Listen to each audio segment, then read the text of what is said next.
Yo, how you doing? Welcome back to the Dynasty Grind. My name's Peter Howard at PA Howdy on Twitter. This is DLF. I don't know. I work for DLF. This is on the DLF YouTube channel as well as my own and as well as my Twitch channel. It's not a podcast, but it's in the DLF family of networks. Let's call it that. Welcome back, where we talk about Dynasty Fantasy Football on a weekly basis. You were talking to the man who said that Calvin Ridley would finish as a wide receiver 1, Terry McLaurin was finished as a top 12 wide receiver, and Evan Ingram was finished as a top 5 tight end this year, and was wrong about all of them. So that was fun. So yeah, let's talk about Dynasty and try to do better. This week we don't have Dynasty at House Rush Fisher because he's suffering from a migraine and just literally can't make it this week. But we still do have the wonderfulness that is Zach Reed from the Dynasty Dummies podcast. And yeah, that's it. I hope you all have some questions. Drop them in the comments. We're trying to answer them all, but it's starting to get difficult to get to all of them. But we'll try and talk as much Dynasty as we can before we all have to get to bed and go to work in the morning. Appreciate you all. And yeah, let's get to it by pushing a button I should have had queued up. It's around here somewhere. Give me a minute. You can tell I'm a professional. You know what I mean?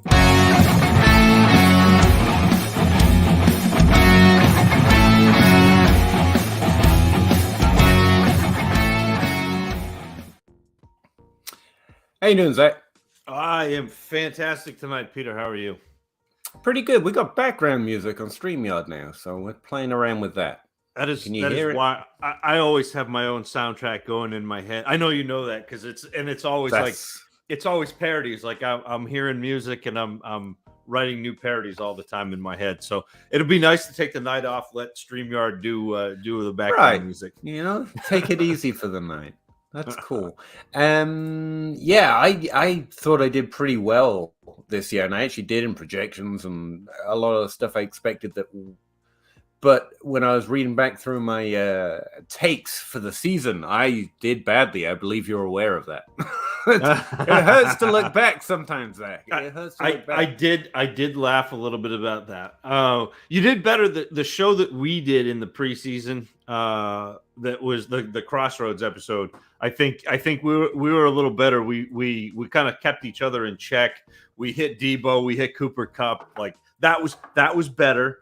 But yeah, your 12 hot takes kind of got doused with some water. Left to my own devices, I don't know. I got Najee Harris right. I got Debo Samuel right in this article.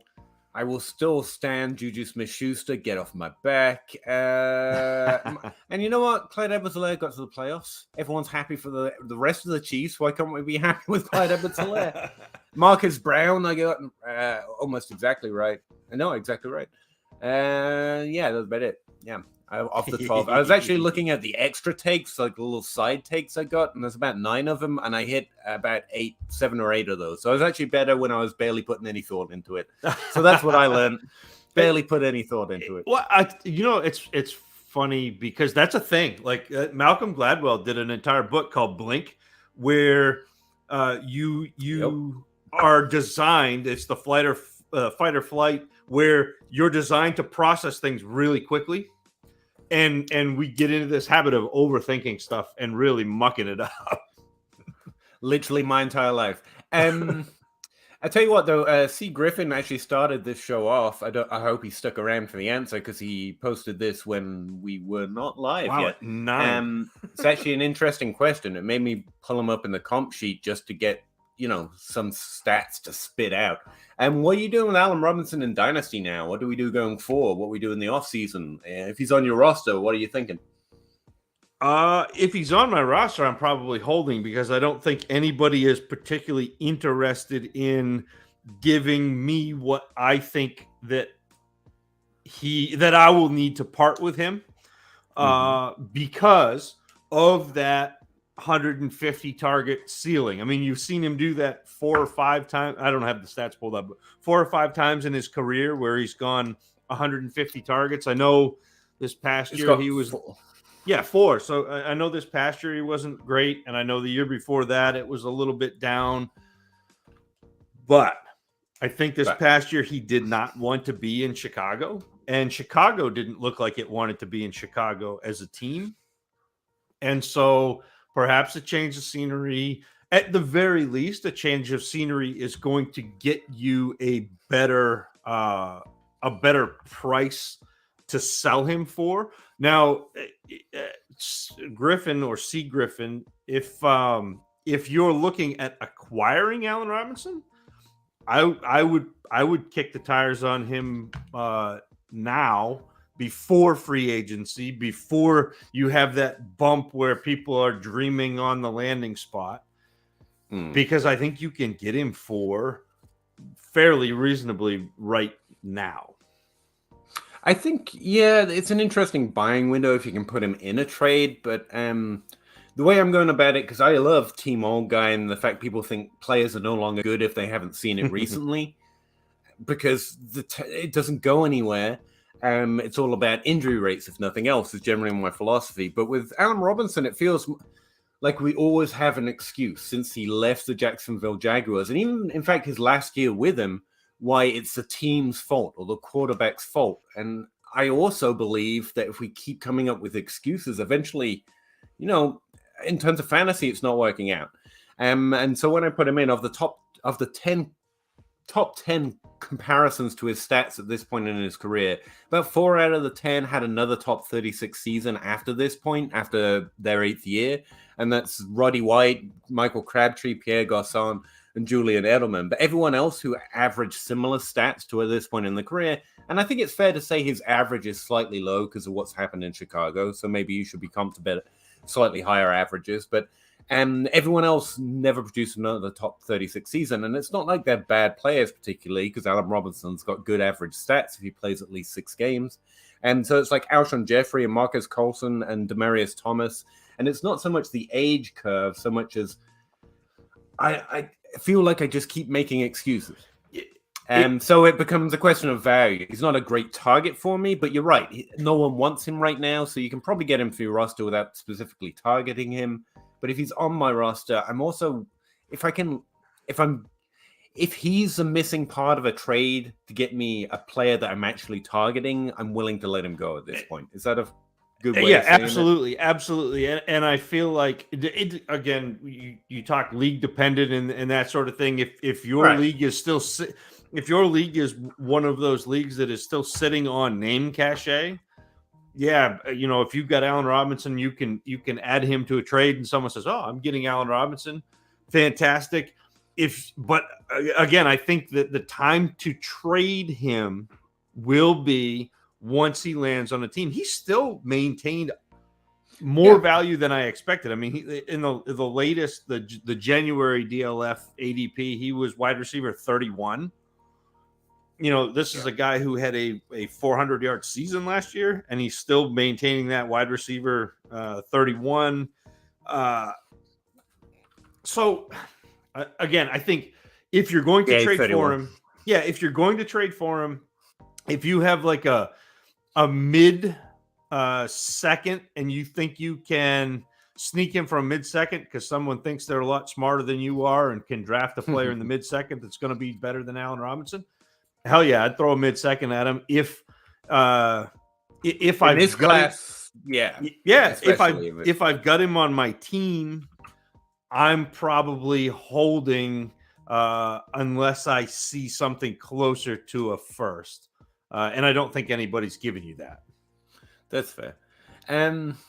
It's just, I think his value is also held by BMI Twitter, as I like to call it. He's big, he's bad, he's an alpha, which none of those things matter or exist. But I worry when value's held up perhaps by the memory of, genuinely I found that we actually don't react fast enough rather than we react too fast. And so I'm a little mixed up. It's an interesting juxtaposition, though, for me, Peter, because I heard you the last couple of years talk about Odell Beckham and how Odell Beckham was a buy. Like that, to me, it's a very similar thing. They came out and played very, very well early in their career, got injured, had a year where they didn't produce because of injury, ended up on a new team. You thought, okay, this is going to be the second coming, and it just wasn't a good situation. And it would not, if Allen Robinson ended up in Los Angeles with the Chargers, all of a sudden, I think that's a great spot. If he ends up in Buffalo with the Bills, one of those big arm quarterbacks who is willing to throw the ball downfield, all of a sudden, maybe you got something. Yeah, I think that's fair. And yeah, that's the thing. It's the Odell Beckham play. But Odell Beckham always seems so much easier to trade for during that time. Like, even right now, you can probably get him for about the same. And that's kind of insane, since one bounced back and one is in the middle of it. That's fair. But yeah, I hear you. I'm not going to disagree with you after I had such a terrible top 12 take article to start the show. I'm not saying run out and go buy Allen Robinson. I'm just saying if you can get him for a second in this draft class, I'd kick the tires on that. I'll tell you what it is, and why we're still talking about him. He's one of those players where you have to do the thing I actually hate when we do as analysts or whatnot, or whatever the hell we are, which is where you don't actually give an answer.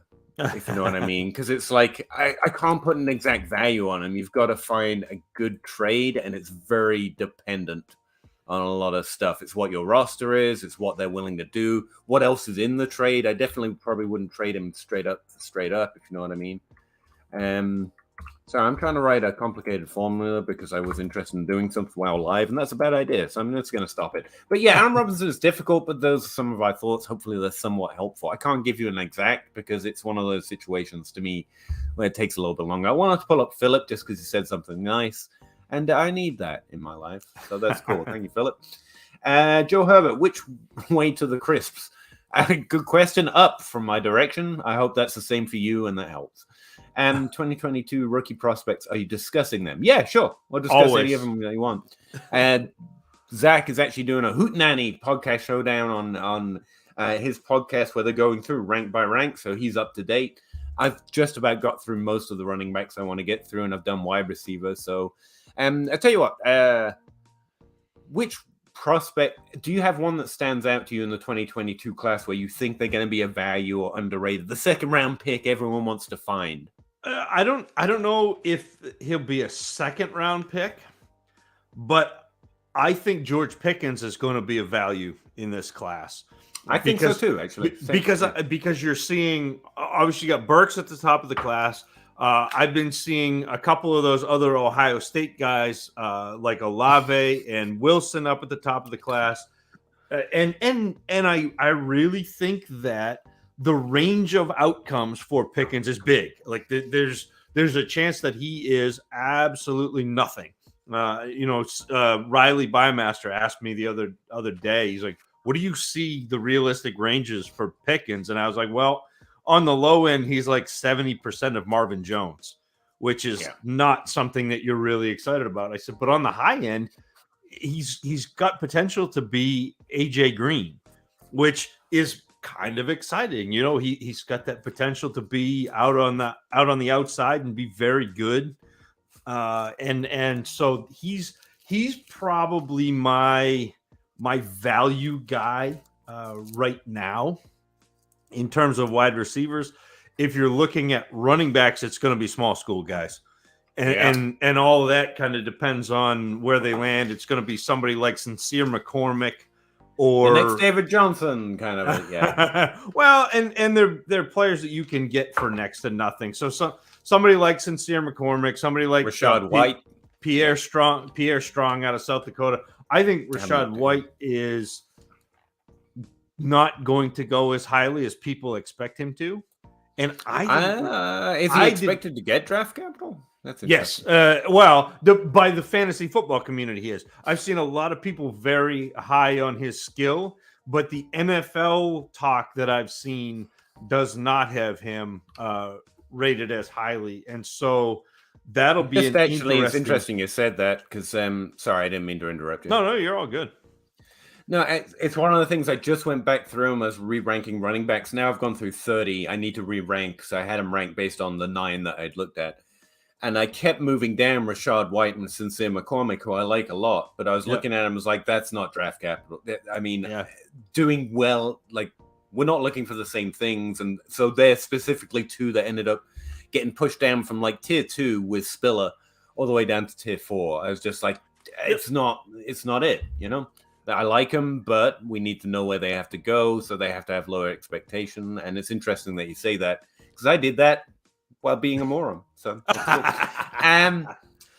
no, it's interesting we end up having similar thoughts, especially when they're not particularly related to any part of our process. It's more of an experience of how these drafts go, if you know what I mean. Well, and yeah, like we're always kind of compiling different pieces that we've picked up along the way and revising the process, and for the smaller school guys, part of the process is shrug. Wait for the combine. I know you hate that word, but wait for the combine to see. I love the combine, man. If they are athletic enough to be interesting in the NFL, and then see what happens with NFL teams. And if they catch on a team, then great. Maybe you have a James Robinson. This is actually where I still find edges. I don't find much edge in my profiles anymore. It's reading where the mistakes are, and it's things like that. It's not.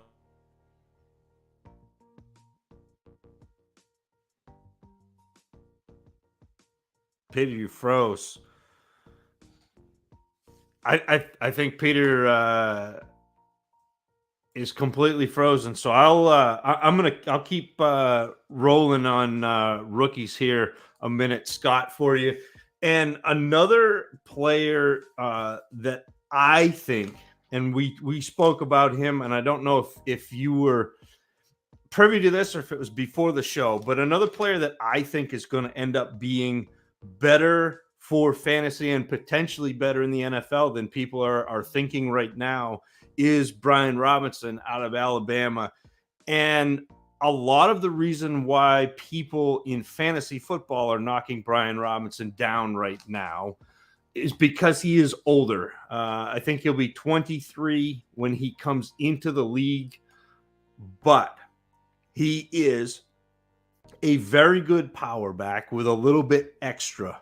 And what I mean by that is he can run strong. He can run in the middle. He finishes his runs falling forward, but he's also got contact balance. He can catch the ball a little bit, and he's got a little more burst and quickness than what you'd expect from a guy who's 6'1", 228 pounds.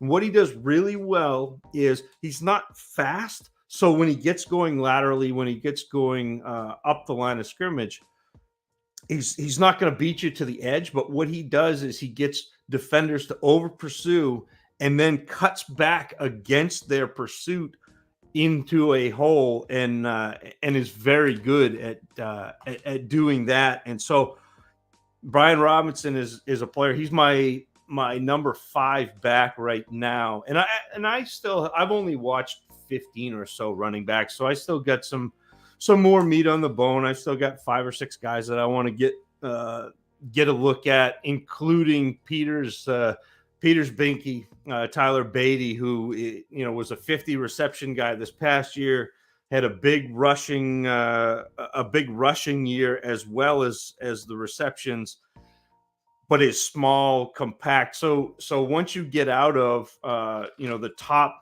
to me, you've got Breece Hall at the top. You've got Isaiah Spiller. You've got Kenneth Walker. I like Kyron Williams. Once you get out of those 4, now you're starting to really get into a little bit of the lightning round with players like Brian Robinson. I see down a ways. I'm gonna jump around to rookies because I'm in that sort of mood.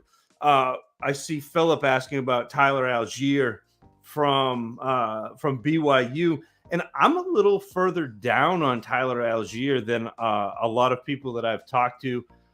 I do the Dynasty Dummies show, and we've been doing our rookie roundup, and Matt Foreman, who does a lot of film work with us, is really high on Algier.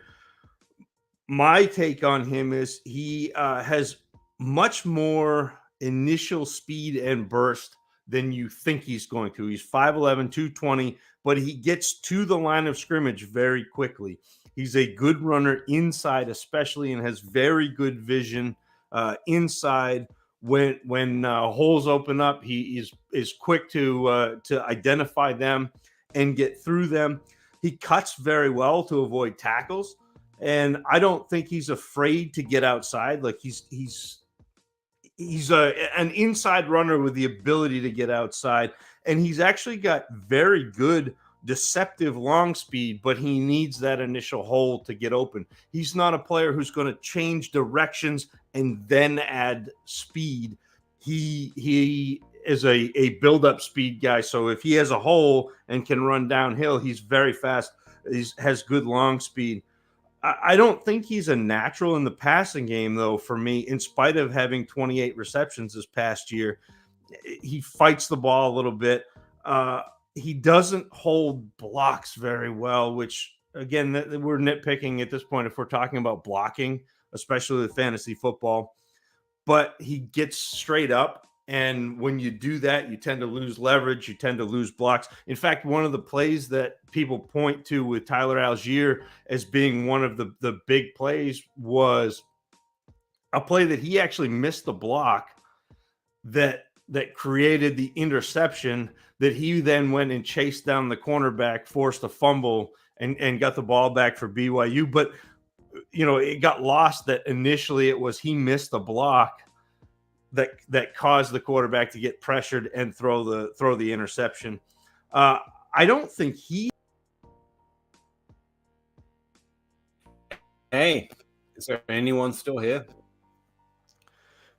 Yeah, I was talking Tyler Algier. Hey, I apologize for that. Can you hear me? Sorry. I guess that weather is coming in a little earlier than we thought because literally everything just cut out for a second. But I'm back. Where were we? Oh no, I said I was talking Tyler Algier, but I don't have the ability to move the scroll. So I think I'm cutting out again, aren't I?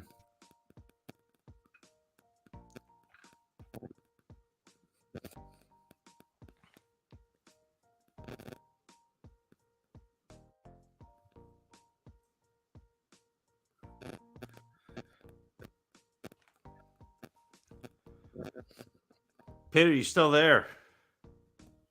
I'm still here. I'm just waiting for it to clean up. I mean, by all means, carry me, Zach. I don't know what to do. We're talking Tyler Algier, sorry. Oh yeah, no, and I had just about finished up with his profile. I said, Okay. I don't think he's as powerful as you expect him to be, and he initiates a lot of contact, but doesn't necessarily have the power to finish through the contact, which is an interesting thing for a bigger back. He's 5'11", 220, so you expect him to be kind of the bull of the woods, and he's not always. Yeah, I've got. Let's see. I said he's the best prospect to come out of the Independence Conference since Jamal Williams, but also Tyler, also a fifth-round prospect called Jason Huntley. So we don't have a lot to compare him to. 14 receptions, got over 20 receptions his final year. Yeah. So, but I think he looks okay. He's not a net, like he's funny. So when you see the 28, you're like, check. But then I also like to look and see he fights it a little bit. Oh yeah, yeah. I would believe that. Just that last year bump. It's a senior difference, I think they give him a little more work if they've been holding the job down. But it's good to know he can catch a football. Up next was Robinson, which we actually we did that briefly mentioned. Yep. Okay, you did comparisons. Oh no, I did that while you were gone. I went through Brian Robinson, so I held it down. I kept going. I'm a pro. You're awesome, dude. J Mike check. Did you get to this unknown fella here? No, I never heard of him. Okay, we'll just keep moving then. A-Rod to Tampa Bay. I think a scenery change can only do positive things for A-Rod's value, if nothing else. I know it's early, but how do you approach Superflex picks around the 110? I don't have a specific plan for picks in a certain range because it's Superflex. To be honest, it's always best play available in rookie picks for me. Right, but I think when you're looking at a Superflex draft versus a non-Superflex, obviously you're, especially around the 110, you're looking at 3 better skilled players, because there are going to be quarterbacks. I know that nobody is excited about the quarterbacks in this class. In April, there will be 2 or 3 quarterbacks that get taken in the first round. And those quarterbacks will be first round rookie picks in Superflex drafts, which pushes down some of your skilled players, so your running backs and your wide receivers. And so, look, 110 is not ideal. For my money, I think there are probably 4 or 5 guys plus the 3 quarterbacks that I'm really interested in. But I do think that you might be able to get somebody to bite. If you've got the 110 and there's somebody at the 112 or 201, 202, 203, that's something that you might be able to get a deal done and get a sweetener that if you don't care, if you don't have a player in that range of 4 or 5 picks, then trading back, getting an extra pick, getting a player added to that deal is going to be the way to go. This is going to be the Wild West, I think, for this rookie class. So I don't know, Evan. You said that this is one of your maybe you didn't say, but if you're newer to Dynasty, this is going to be one of the least predictable years in terms of draft and draft order and ADP that I have seen in quite a while, probably since 2016. It's going to be, it feels similar to me to 2019, where you don't know where players are going to go off the board. There's not going to be a set ADP. I think you're seeing that already where, hey, Peter, where the sorry, dude. No, it's all good. Where the ranges of players are all over the place. So if you look at ADP, and so not the number to the left, which is like the actual like order that the rank of people they're being drafted. But if you look at the average pick is huge at this point, because this draft class does not have players who they don't stand out. There's just a real flat tier. And so, look, if you got the 110, I don't mind trading back into the early second and the super flex, because I don't think the 110 and the 202 or 203 are that much different. If you've got a guy that you want, stick with a 110 and draft him, because I think that's the type of class this is. If you like a player, I actually, I like that. There's less and more value in those later early second round picks, because it's a pick your shot class. Yeah, if you're willing to overdraft players a little bit, or underdraft them for that matter, and play it a little bit more like the Wild West. I honestly think, and what I said something on Twitter today, which is even in 1 QB leagues, I think the QB one and the tight end one are going to be legit concerns at the end of the first round this year. And that kind of says it for me. See, and I think there will be 3 quarterbacks that go in the first round of the NFL draft. And if there are 3 quarterbacks that go in the first round of the NFL draft, there are going to be 3 quarterbacks that go in the first round of your Superflex drafts. There will be. I'm like, it's the easiest, least expensive way to add a quarterback to your team. I'm actually excited because I have a couple teams that had Roethlisberger and Tom Brady and guys that are just kind of kaput. And if I'm in the later first, I can make up some ground there if I hit on a quarter. If Malik Willis decides to land with a team and he's got the rushing upside. If Matt Corral lands somewhere and takes a job, like, there may be quarterbacks that fall that are going to be a bargain in the first or early second of your Superflex rookie drafts. Yeah, I think we're the same page. Gideon Basker's acres worth of 112. Absolutely. Yes. A million times yes, and I don't like running back values, but yes, especially this year, yes. And he If said, yes, in what picks would you pay Matt? I think you go, Zach. I would probably pay up to the 106 or so, 105, 106 in this class.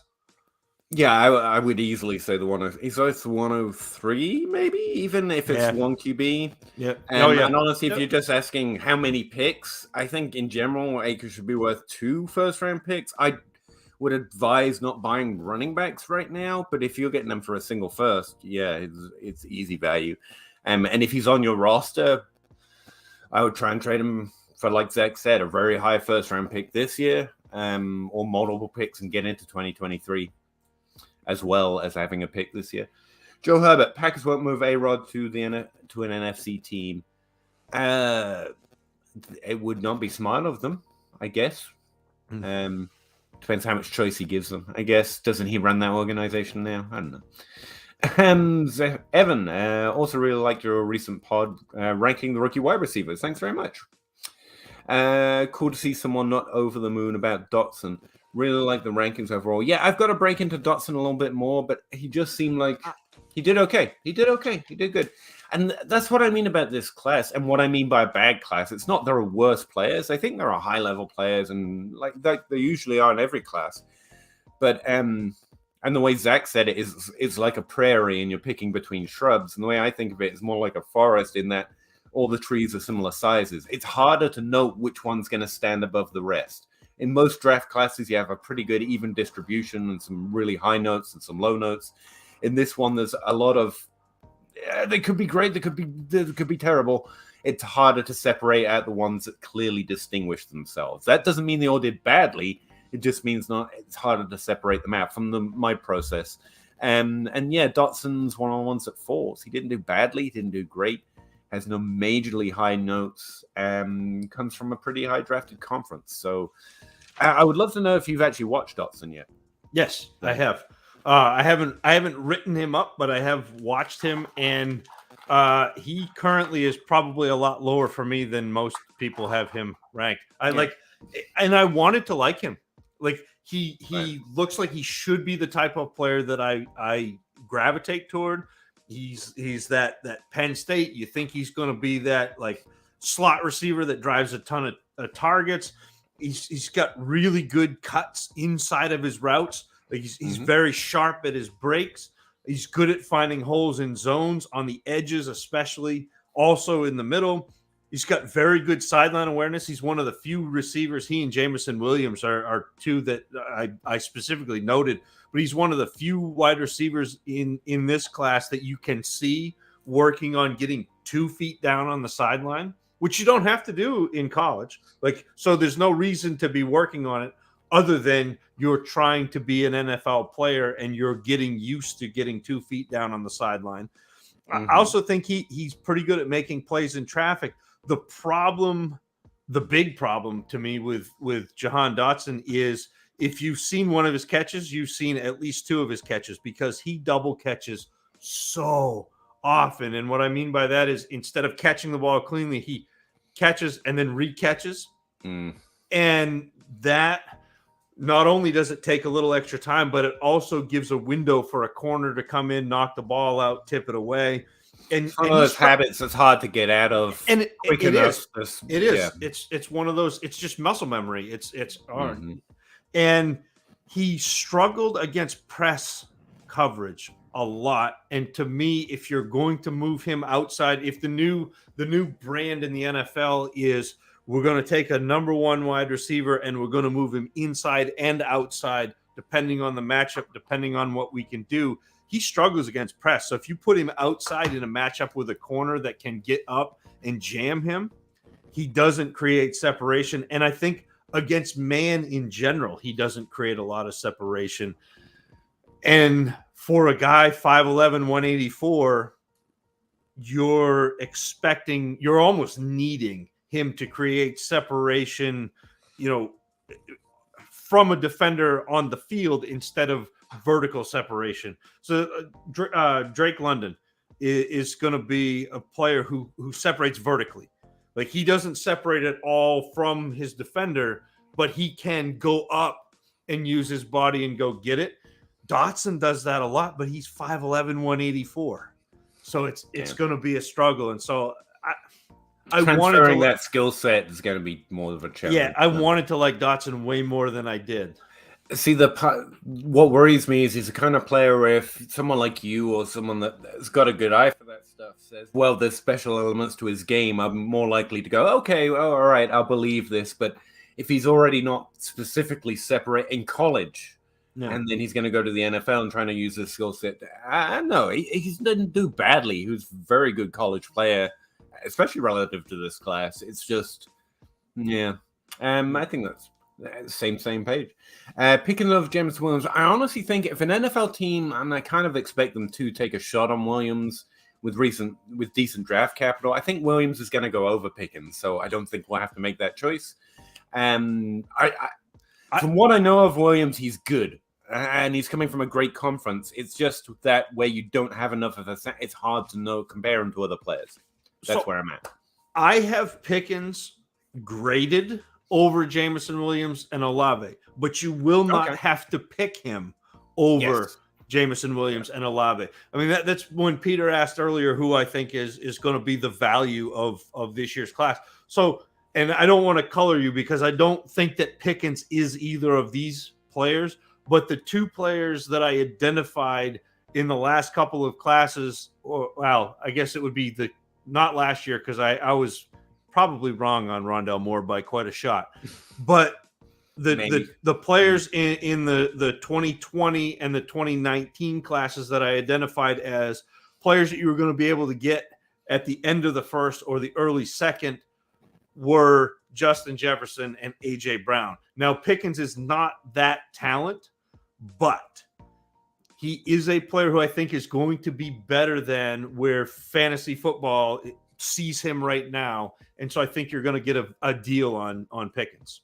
Yeah, I find some years there's just that player who did nothing wrong. Why are we blaming them? But because there's high notes and then some interesting maybe high notes, they get lost in the shuffle, and they just that's kind of where Pickens I think is going to fall. And Olave injured. Pickens was injured all last year. He came back at the very end of the year. You saw like 2 games at the end of the year. And so it's that out of sight, out of mind, especially for film guys. So, I think Williams and Pickens both have higher notes on their profile. I would have to go back and check that. But Olave is just as consistently good. But where he played that last season, it kind of mutes it. I don't know. He compares worse in some ways. So I'm more interested in Pickens because I think he's going to fall into this value range, and Williams because if that ACL tear sends the NFL tilting a little bit, he could end up falling a little bit. And Olave is just a solid 2 for me in this class. Williams is an unranked, so Olave. I just wrote the open to my Olave film write up, and I started off with a Bob Dylan. I said Bob Dylan may have been. May have had Chris Olave in mind when he wrote, "You can always come back, but you can't come back all the way." You know, he led Ohio State in 2020. He looked like he was going to come into the 2021 class and be, a top probably 5 or 6 wide receiver in that class. And he went back and became the 3rd option on Ohio State. And it's just like, and he was good. Not that he wasn't good, but he was the 3rd option. This note could go either way, but like Chris Olave stood out in a team that muted both Michael Thomas and Terry McLaurin's production below average. Like, does that say good things about Olave or bad things considering what? Don't know. I do think he did Garrett Wilson dirty by returning, and I think he did himself dirty. I don't. Yeah. I really do. But then Jackson Smith and Jigba did them both dirty by being a sophomore and being the best player on that team by a lot. Yeah, by a lot. Which I think is notable. It doesn't mean, again, I think Olave did more than enough to say he compares well to past prospects. He's interesting, but he's he's not that kind of level prospect. He's not. So yeah, he's 2. He's good. It's fine. And the other 2 have more potential. Williams because some of his production's hidden, and Pickens because he didn't have any of these faults. Not a short sample, not a disappointing last year, not a slow progression into a great age 20 season. He was just always good. And that probably means I'm Pickens over them too. Maybe I'll put Pickens over Olave. The more I think about it. Anyway, CA plus draft picks equals Elijah Moore. Whatever, man. I'll throw a first in there. The 1-4, 1-5, 1-6, anything in this class plus CEH for Elijah Moore. I think CEH is going to be an interesting buy down the road later in this offseason as we get towards the class, because we already hate him and nothing can change between now and then. So I think he'll become an increasingly good value. But right now, I think your instinct to get Elijah Moore is right. I'd throw pretty much any first into that outside the top 3 this year. Does that sound got something different, Zach? No, I think I don't mind doing that. I'm not sure that you have to do that. I mean, maybe you do, but I think people are a lot. The attitude toward running back still hasn't shifted yet. People are still looking for running backs, and you may be able to get away with not throwing a first in with Clyde Edwards-Helaire to get true. Mitchell. I mean, again, not Mitchell. Elijah Moore. Elijah Moore. Sorry. Yeah, and especially because I think outside of Peter, I think a lot of people are sleeping on Elijah Moore. No, I think that. No, I think that's fair. It's that like out of sight, out of mind on the Jets. So he was injured and he was on a bad team, and so he didn't have the production that everybody was drooling over with somebody like Waddle or Chase or and so Moore is that sneaky. I don't mind adding a first to Helaire to get there, but I don't necessarily think you have to. Yeah, I'm putting David's comment up here just to ask if you've got any other notes about the Senior Bowl. My general philosophy is very few Senior Bowl standouts go on to be more than their production. I think it does more to adjust people's value, and so I know what's going on, but I'm not going to adjust what I think of players. It's a chance for them to get more notice from an NFL team, and that's typically reflected in draft capital anyway. But mostly, I don't care. Yeah. I mean, it's literally a week in Alabama with a bunch of guys who didn't declare early because they still needed to mature their games, and that's putting it politely. Like that's being that's a euphemism for they weren't good enough to come out early, so now they're at the Senior Bowl, and it's not. I think there's definitely more of a chance for someone like you to get an advantage because you get to see players from lower conferences play next to some players that you might be interested in seeing how their skill relates to them. But for someone like me, I don't know. The problem is though, it's everybody gets so excited about what a guy did in a drill. And that to me, it's counterproductive to fantasy scouting. It like for the NFL, it's great because you actually have NFL teams running the 2 Senior Bowl teams, and so they're getting an inside look. They're putting players through drills that they actually want to see them. The interesting the tight end out of Colorado State, who Trey McBride has looked fantastic so far in drills. Everything that I've read says he looks great. Good. That's awesome because Colorado State is not exactly in the SEC. So seeing him compete against some of these other players who have played at a higher level is nice. Ultimately, it's another kind of grain of salt. It's kind of like the combine. Like the combine does not do very much for me except for the small school guys. And the small school guys say, yep, they're athletic enough to play in the NFL, or nope, they were playing against Sisters of the Poor School for the Blind, and this is not this is not a guy I want. So Joe wants to know if over pursuing is code for being too slow for Mr. Brian Robinson. No, the defense over pursues. So like he does a really good job of basically baiting the defense into thinking they're going to shunt him to the sideline and either drive him out of bounds or tackle him before he gets to the edge. And so what he'll do is he'll start going like he's going to get to the edge. And as soon as they over pursue, as soon as they get by him, he'll plant and then cut up the field. And so all of a sudden that defender in pursuit has to stop his momentum, turn around and come back and get Brian Robinson. And so he'll gain 4 or 5 or 6 yards on a play that should be toast just because he's got that vision enough to cut it back inside. I like Brian Robinson a lot. I do too.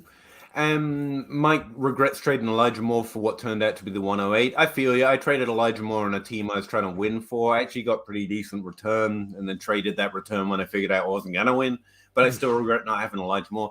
I would say, this is where we do the bad dynasty thing of, you trade peaks and troughs and go get him now because he's undervalued still. But in one league, if you've traded it to them, it's almost traders fatigue. It's like, I just got this guy from you.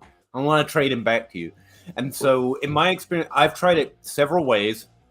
One way has just been to be open and honest. Like, I am higher on this guy than most. If you feel I have something interesting or there's something for my pick that you're interested, just know I'm willing to, add to what you got Elijah Moore from. And come let me know. Let me know first if you're interested in getting into this draft or trading Elijah Moore. I felt that was honest and honestly gave me the best range of just be open and honest and don't try and game people. I have literally never had anyone come back to me. They've actually traded the player to other players for less than I would have done when I've actually, I don't know everyone says that, but I literally told them I would. Pay whatever you get, I would do more, and they never come back to me. So instead, what I'd say it probably works better is rookie hype. As this draft gets closer, you could probably do something with that pick if there's a good player on the clock to get Elijah Moore back. Having said that, at 108, like Zach was saying, I think it's a really interesting range this year. You could get someone who ends up being the Elijah Moore this year. In Pickens, I think he could fall into this range. Olave, maybe. I think Elijah Moore is a better prospect, but there's some comparisons there.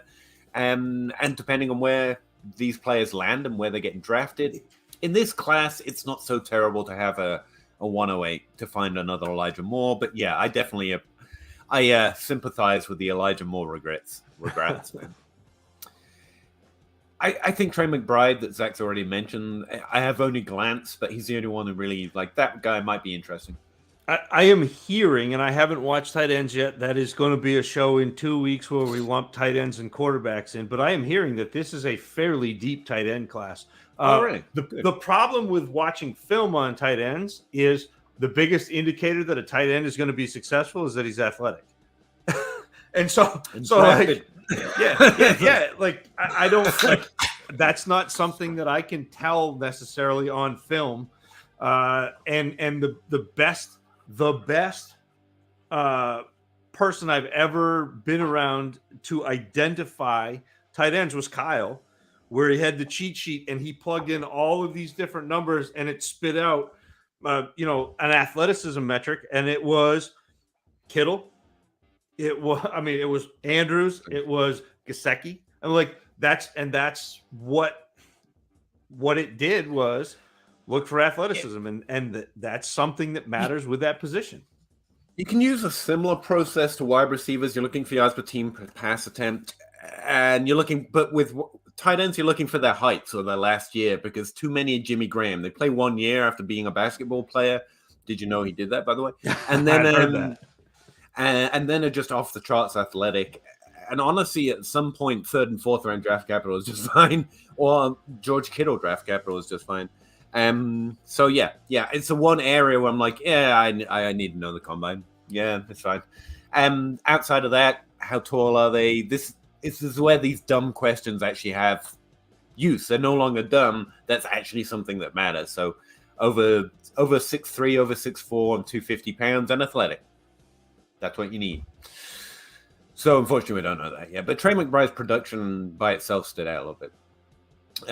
Bo adopted a team in 2000. I built up 2020 picks: the 1, the 5, the 6, the 8, and then the second round, 1st, 2nd, 5th, 8th, 9th. You got all the picks. Okay, I get it. You got all the picks in the 1st and 2nd round.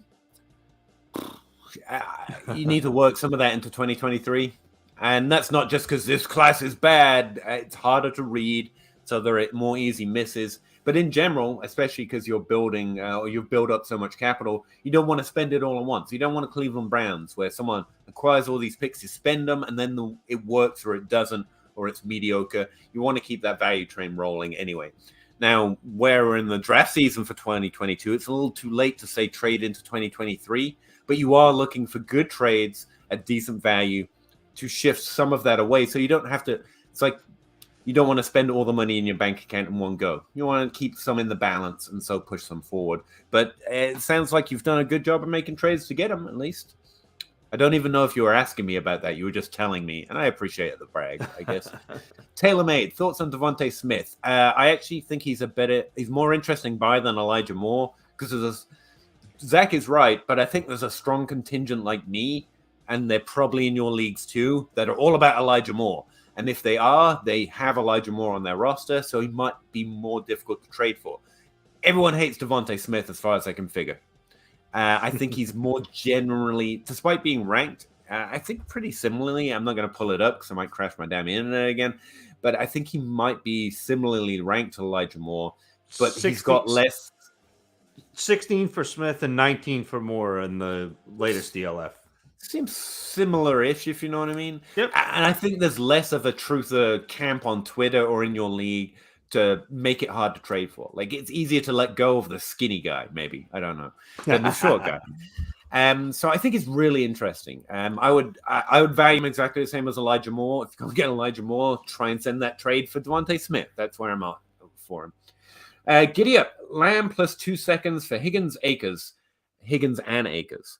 2 running backs, 3 wide receivers, super flex. I take the Higgins and Akers side. I think Higgins and Lamb are pretty similar, and then 2 seconds for Akers is a steal. So I do that. Yeah. I think of the questions we've had tonight, I'm most shocked that people aren't expecting Akers to be higher valued. I thought come back from that injury, play a little bit, and his value would shoot up to Jameson. Who's that running back you were higher on than everyone else in this rookie class? Javonte Williams? Thank you. I thought it would shoot up close to there, but this is not that. So, yeah, that's interesting. Joe Herbert, I see Doctor and Olave having similar skill sets. Which is funny because I ranked them similarly. I was not as high on Olave as... You don't like Olave? Oh, he's damn, fine. Like, he's good. He's fine. But he didn't pop. Like, and not that a lot of the players in this class popped, but I just Olave's fine. He just is not quite as good as some of the other players in this class, at least on film for me. And look, he's probably going to go higher in my rookie drafts than I'm willing to take him. We'll say that. That's fair. And the more I think about it, I've already done like my wide receiver initial ranking video, and I had Olave at 2 because it's more of a tier. And the more I think about it, the more I'm interested in Pickens, just because of those. He blends in, but there's no negative notes, whereas Olave has a higher note, but negative notes, and it's a difficult thing for me to weigh. And the model preferred Pickens. Maybe I should just go with what my damn model says, and leave it at that. To be honest.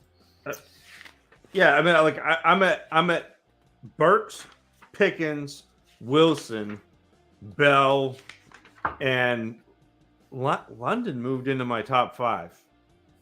Burks, I Pickens, like London. I do. Wilson, yeah. I don't, but in this class he's top 5. Yeah, you also hate Sky Moore. That's part of a disagreement. Sky Moore, he's fine. It's fine. If you're into falling into that trap again, that's fine. See, I think that's how I feel about Olave. He's fine, but he's coming from a place I can kind of expect draft capital. And if the draft hits and Sky Moore, if that's the opposite, then I get to readjust the fine ranks, I guess. There's a lot of just fine in this class. Yeah, that's why for me, because I don't know who's talented, or I can't identify. Very often, I can identify traps more than I can identify what would be the opposite of traps, shining golden arches to walk through. And when you've got so much fine, it's harder for me. Honestly, It's a harder class for me.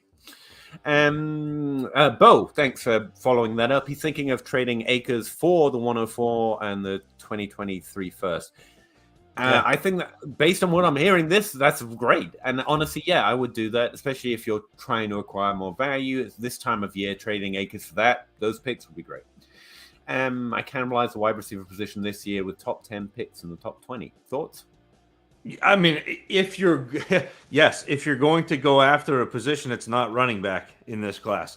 So, if you end up with 10 picks in the top 20 and do that shotgun approach, if you can't trade out of this, it's exactly what we're saying. We're saying this is a difficult class to identify who is going to be successful. If you've got 10 picks, some of them are going to be successful. So you win. Do I think OBJ will identify as a Super Bowl MVP so he won't actually have to win the MVP? Don't know. I'll ask him. I doubt he'll respond, but we'll ask. Nicholas J., if your best running back is sadly Z Moss, that's just Zach. Yeah, that's funny. It sounded French. Zimos. Sorry, in my head. Because you traded away 3 of the top running backs and got picks in a rebuild. Worry about running backs next year. Work on wide receivers. I think especially this time of year, it's the time of year you're concentrating on value, which is why it's kind of a good running back sell window. I'll buy them when we get closer to the season. I know who didn't get cut by the draft, who isn't getting injured. But you do have to spend for them. That's why you want value now. Part of why you want value now. So no matter what position your team is in, I think it's good to lean towards value and wide receivers and picks this time of year. And unfortunately, because of the way Dynasty has moved on, you want to concentrate on value, but 2023 picks are the ones you want for that, but you're past the window. So you're looking for cheap 22 picks, or you're looking for good trades outside of that. Sorry, kind of a muddled thought. Russ would tell you in the draft, you draft for value and then you trade for need. So where you say worry about running backs next year and worry on the wide receiver core first. Absolutely. That's how I build. I want a good young wide receiver core that I can then throw in a couple of running backs and win. And when I identify a class that has a pretty good set of running backs, that's a class I'll trade into. 2023 is pretty decent. And so that's what I'll do is I'll set myself up with wide receivers and then draft those running backs, and go hard for a year or two. And then I will turn around and sell those running backs for young wide receivers and start it all over again. Do as Zach says, basically. Clyde Acre. Any relation? Anyway. Are you related to both? I don't know. What do you see as a likely production for Elijah Moore next year and thereafter? I don't foresee that offense being very effective. I tend to see players more independent than offenses, but I think there's promise there. Not so much in the quarterback position, but the team, to me, has made some better moves than they have in recent years. And top 24 wide receiver. That's what I'm shooting for with Elijah Moore. I think that's fair. And honestly, if you're the best receiver on a team that's not very good, you're still you're still seeing targets, you're still catching the ball, you're still good. It's fine. Elijah Moore's the type of player who can really make that. I mean, he's much more Hunter Renfrow, Deontay Johnson than he is Allen Robinson. So he plays in a role where a bad team can really fuel his production anyway, and he's good enough to separate that way. But I'm not expecting a top 12 season from him because I think he's more of a volume solid wide receiver who's been ranked outside the top 30 right now. So I think, didn't we say that? Something like that. Taylor May, I have wide receiver 17. Damn it. I have Kyler. Trade I was offered was Hurts, 23 first. What else to get the deal done? Kyler. Quarterback. Hurts, 23 first. Russ would be screaming, "Don't trade Kyler" right now. Yeah, that's his. I think that's really low. I'm assuming this is a super flex. Kyler's one of the most unique, value-ridden assets, and you're getting an undervalued quarterback and a first. Right. I think that's too low. I think that's way too low. Yeah, Kyler's probably a 3 first kind of quarterback on his own. And you're kind of getting a discounted 2 first deal. So I'd add a first, and even then I feel like I'm taking a discount. I would be happy there. 2 first and Hurts for Kyler, I'd be happy. But the ghost of Russ is right. That's selling a little bit at a discount. This is where draft picks don't always work, as they're not actual currency. But yeah, that's kind of where I'm at. I'd leave at least another first thrown in there. A high 22 pick or another 23rd pick, I guess. Not a 24th. We need to standardize the value of draft picks. Peter. We do. We need to introduce currency. The DLF union. We could. What can we do for coinage? We need to do that. We need to standardize the value of draft picks. Tell you where my answer came from. I traded Pat Mahomes after his second season because he was he was what he is now. All that value after that season, you could get anything. And I was like, now's the time to sell him. And so I traded for him for the best I could get in the league, but it wasn't enough. And I still regret it. It hurt my team more than it should. My team needed improvements. I was going for value, but I should have just clung to him if I couldn't get max value. And you really should for someone like Kyler right now. So you should be willing to do it. I'd do it add a first on there, and I keep making moves after that. But you don't have to. Like, Kyler's obviously a really good thing to have in a Superflex league. So don't do it if you don't comfortable. Don't force it. That's it. Richard Davis traded Mike Evans in a 205 for Bateman.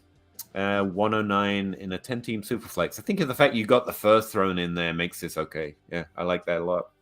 I was disappointed by the first season. I'm sorry. I think he's easily a buy, but the hype every week for Bateman was so freaking much that even I, as his number one fan originally, found it exhausting. Like, Jalen Waddle and Jamar Chase are putting him in the rear view in terms of this rookie season. Stopped expecting Bateman to do that, and we seem to keep But anyway, get off my angry horse because I wanted Bateman at a value. That's really good value. I think that trade's solid. I want the Bateman side. What do you think, Zach? Like, I go back and forth over this because Mike Evans is a little undervalued right now. The Tampa Bay offense is obviously going to kind of stink compared to what it has been, but Mike Evans is a good player, but he's aging. Where do you land on that? I think that's the crux of it is you're buying back years with a player that you think is going to be a good player. I mean, he's not going to be Mike Evans. There's probably not much chance that he is an eight-time 1,000-yard receiver. Like, Mike Evans is very good, but there's also we're coming to the end of that Mike Evans window of being an elite asset. And so, getting you gain 6 spots plus you got Bateman for Evans. So, like, I think that's really good. Yeah, I wouldn't expect to get that pick if this was my league and Zach's in my league and I wouldn't expect to get the first if I wanted Bateman. I figured I would have to give Evans and the second. So that, to me, is a clear win. Evans is a player right now that is probably dying on my rosters because I don't think I'm getting that. That's exactly how I feel, yeah. Like, I don't normally typically I will not be selling Evans in my league, but it's because I won't get deals like this because I'm in a bunch of degenerate leagues where they're like, no, young players, my precious. And I empathize with that. Thoughts on Malik Willis as a prospect? I don't have a lot of quarterback takes right now. I think apparently recent Senior Bowl events is probably he threw well in drills today, but I have not watched quarterbacks. That's the last thing that I do because I am least confident with my quarterback evaluation out of all the evaluations that I do. I can tell you he does have that what has been deemed by Rich Rebar as the Konami coach. Like, he is a very good running quarterback. And is it the new Trey Lance? Yeah, why not? But like he ran for 944 yards as a Wow. junior Dang. in 2020, 878 again this past year. So like, I would say he's got that rushing upside, but I that's good. Everything that I have heard says that he is not a great thrower of the football. I think the next quotient is his experience based on his age, but also his accuracy. And the only thing I have to do with that was his completion percentage. I haven't looked at his CPO, completion percentage over expected, which is usually where I'd look. But I do know, because I just added him, he's like the 4th highest completion percentage in this class. And that's above 60. That sounds decent. Yeah. So rushing with accuracy would be like a really solid thing if he gets any kind of landing spot. So I think that's all positive. And a good senior ball will put him more on people's radar. And that's a good thing. Well, and especially, I mean, he started out at Auburn, transferred to Liberty, and Liberty is not. Yeah, that's the that's like Antonio Gandy Golden. I know you remember him. Yeah. You down with AGG? Yeah, you know me. Oh. He's coming, man. He's coming. Get on the train. Not entirely joking. I like having him on taxi squads at least. Washington, Rich, did I skip over this question? I did. 10-team Superflex traded Debo, Allen Robinson, Singletary for Evans, Chubb, Damien Harris, Ayuk, a second, a third, and a first 2 years out. Kind of. There was you can read it. You see what I'm talking about. I know there's a lot to take in here. Let me see. You traded my favorite wide receiver to get in the high value category right now, plus Robinson, who I don't know. Evans is great. I mean, it's great, probably a put. You probably won that trade. Definitely in a trade calculator, you won. But the thing I will say is, in a 10-team league, I want Debo because I think he's the best player in that trade. I don't mind. Like, I like getting Chubb back. I like the bet on Ayuk being better than he was this season because the first half of the season he was banished to Siberia. I think he's an interesting buy right now. Debo's my favorite player here, but Evans plus Chubb plus Ayuk and then a plethora of draft capital is easily that side. Yeah, it's easily that side. I would expect. I think you got value on Debo, and I don't expect everyone to get that in the league. Like, this is basically Debo for all of that, as far as I can see, and that's fair.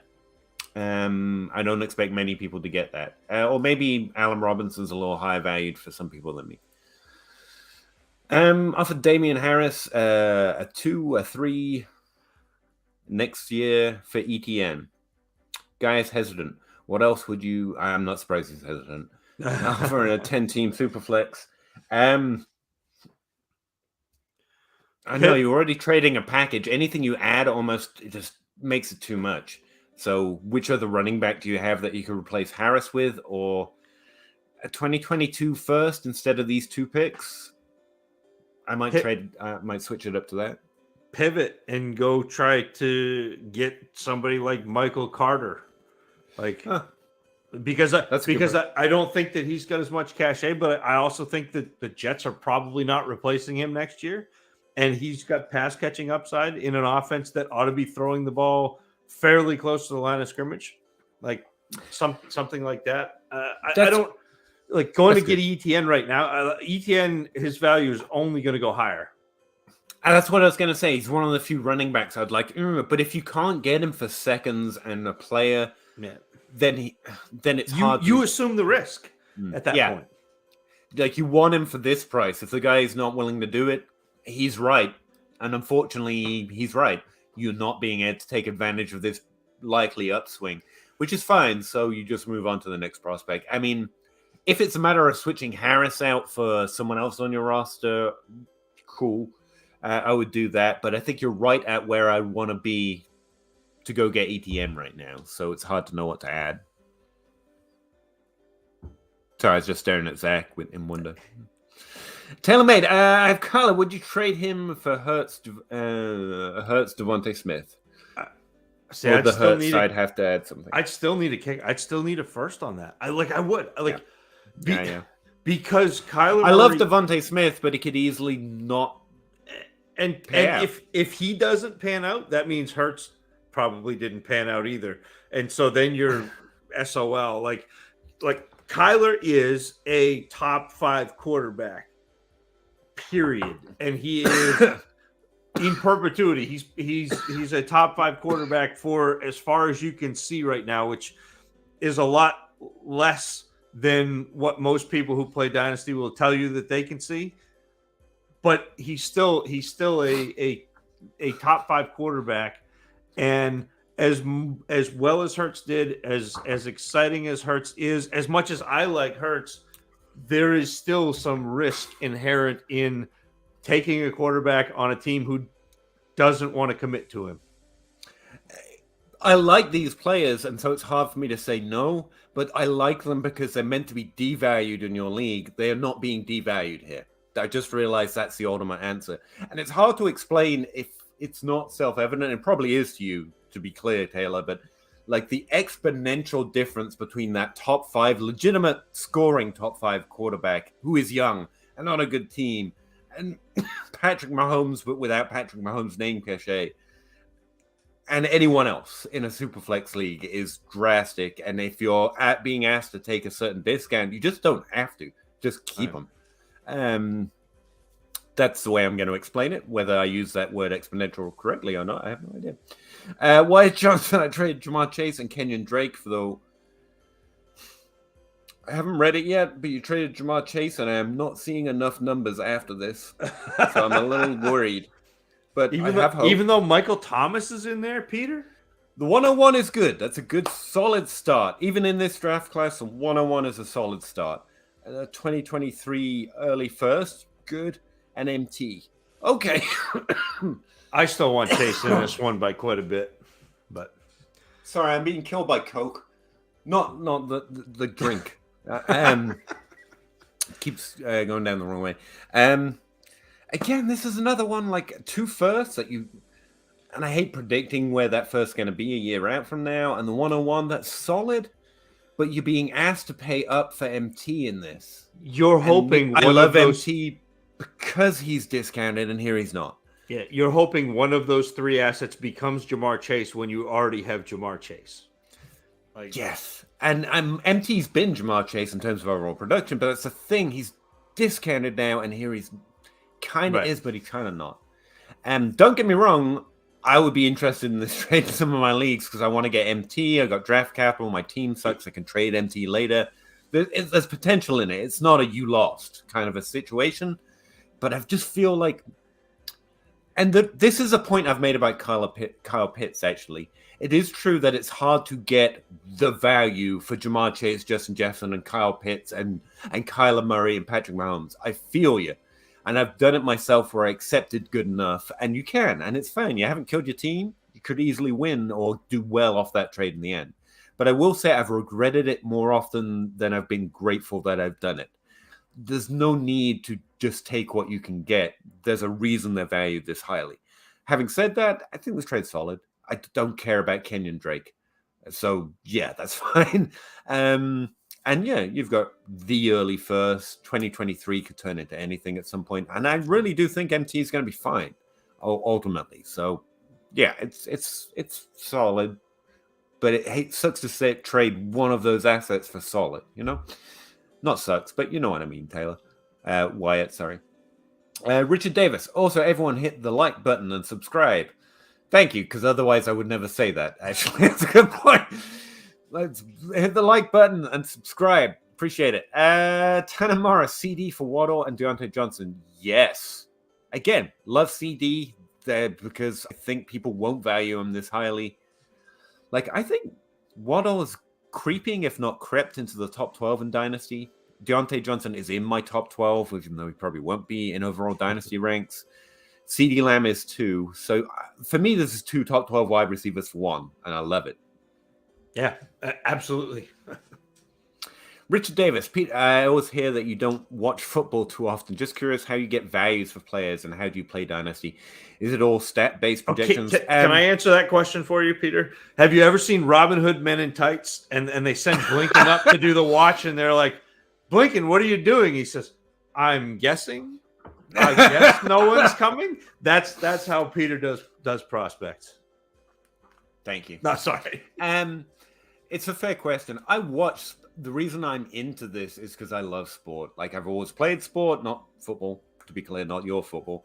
I love watching all sports. I have literally one of the only people that can sit down and watch golf that I know, and that was at you, Jake Anderson. It's the most boring sport in the world.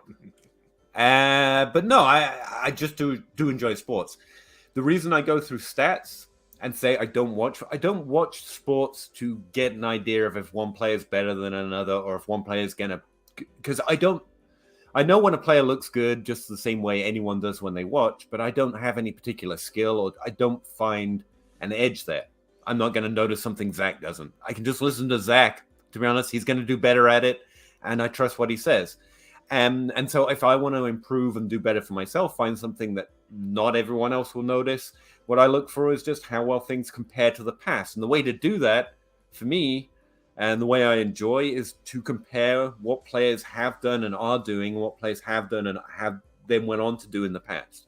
So if that's statistical analysis, that's what I'm doing.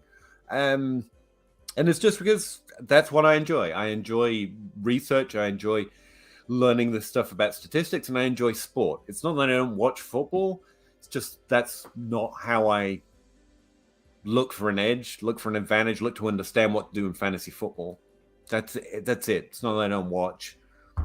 Well, and it's not part of my. I think everybody, or not everybody, but most people are all kind of grinding into that same. They're watching the NFL in season and trying to figure out what players are going to be good.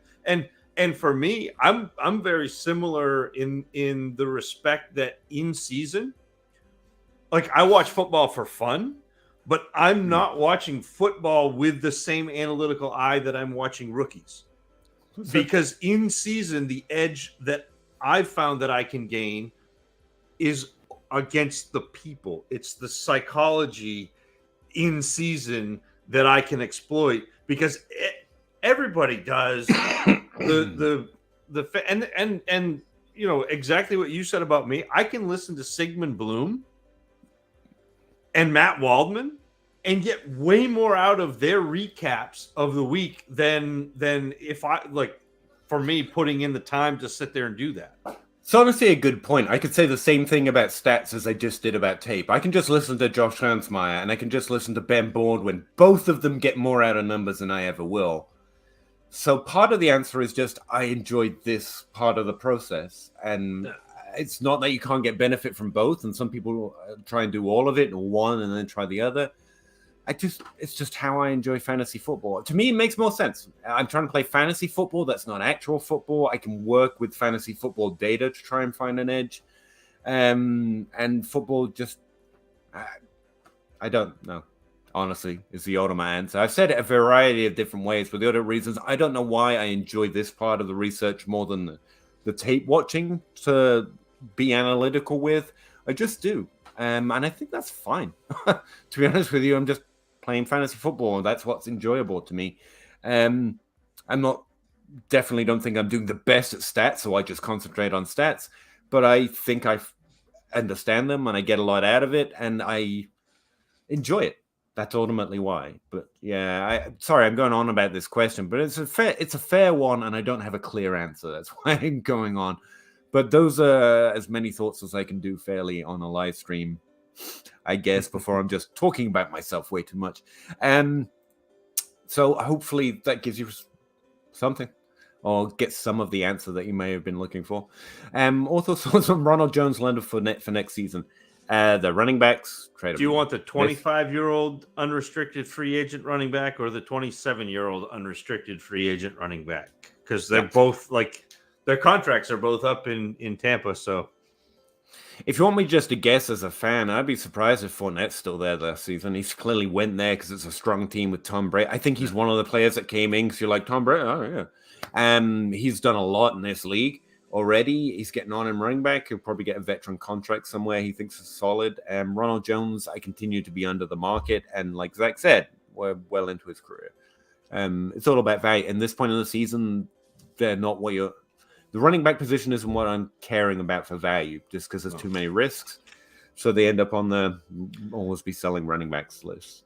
But if you're asking about next season, I honestly would expect Fournette to be gone.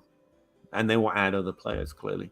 But I don't know for predicting player decisions. That's not part of my wheelhouse. Calvin Hobby, how you doing, buddy? Appreciate you stepping in. Check out the Ask DLF live stream that happens. It's been happening increasingly on Wednesdays. I see you, Calvin. But normally it's on Tuesdays the day before us. But check them out. They're awesome. Tanner Morris, I think I've got somewhat decent and young wide receivers. That's cool. Not all of them, but some big names. Lamb, Moore, Elijah Moore, Pittman. Okay, well, we stop. No, Bateman and Judy. Now, I think Pittman's fairly... I actually am more worried about Judy. I think Pittman's kind of...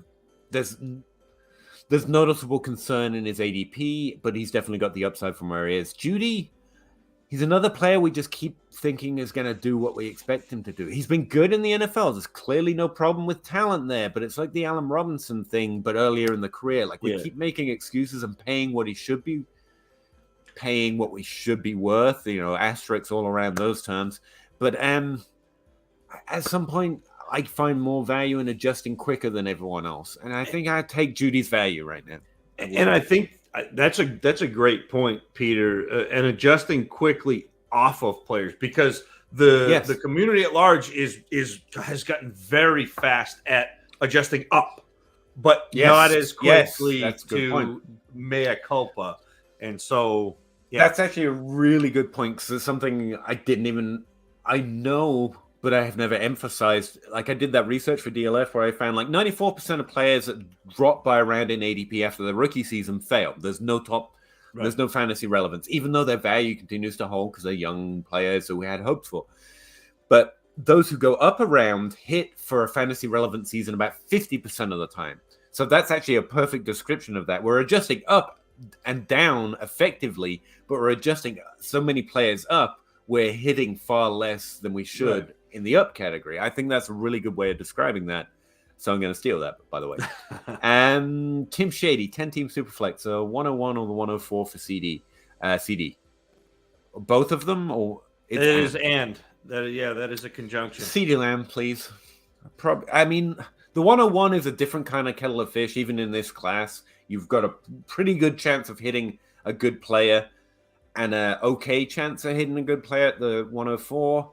CD Lamb is a good player. I will take that. That's me.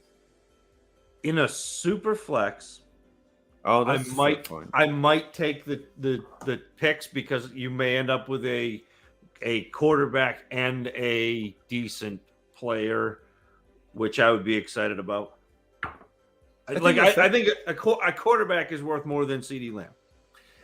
Superflex is the one place you can ask yourself, what is my roster instead of best player available? If your quarterbacks suck, I think that definitely swings it towards the pick side. I think that's fair.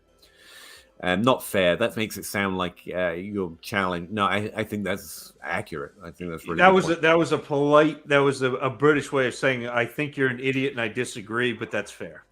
Well, so far, Zach, you've called out my Clyde Edwards-Helaire take and called me a blind man guessing at prospects. So, I think I'll just throw a little shade right back at you. You know what I mean? That's fair, Peter. I don't know what I've done to you recently, but it's, it's getting a little bit.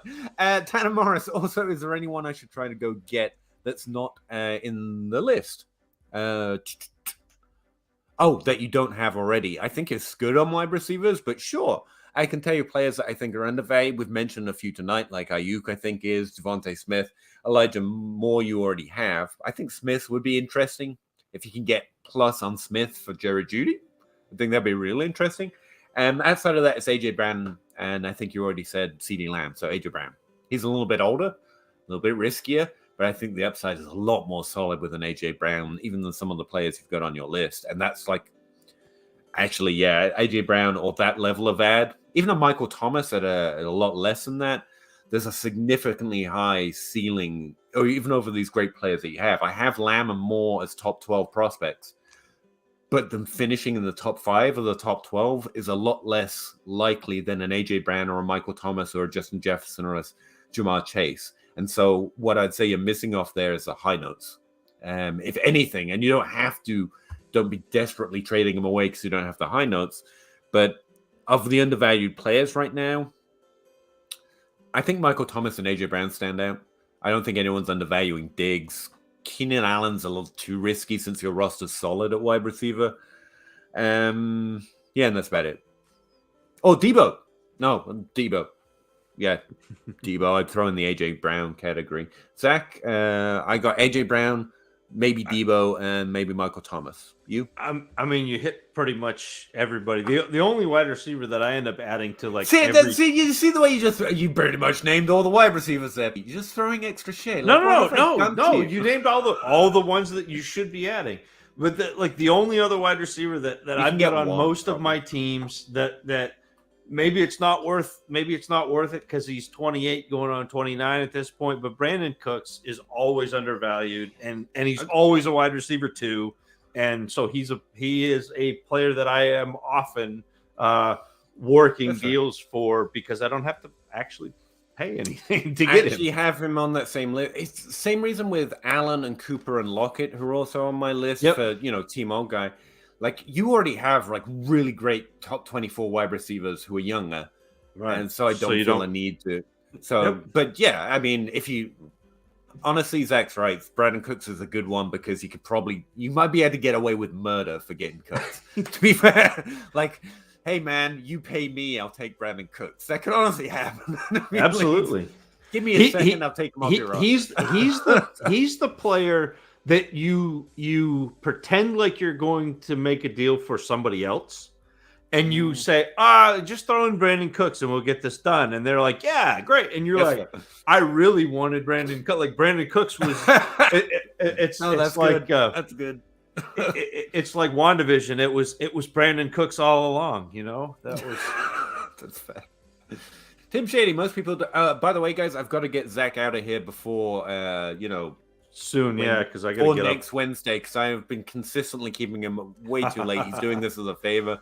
So I have been skipping comments that I don't find to be direct questions. I apologize. We do try to get to everything, but I'm trying to, develop some sort of process to answer everything you want us to talk about while not making Zach hate me. Okay? I got about half an hour. I got like a hard date of 11:30 tonight because I got to be up at like. I gotta be up early. So yeah, Zach's an engineer who works on ships. We want him to be real rested. Like we don't want ships sinking and my fantasy football questions cause that. Tim Shady, most people don't count week 18 stats. Is there any value in analyzing player stats for future player projections? I don't know because most people don't count 18 stats, including me. I've never actually analyzed it. So the honest answer is I don't know, which means it's a really interesting thing to go look at. There might be an edge there.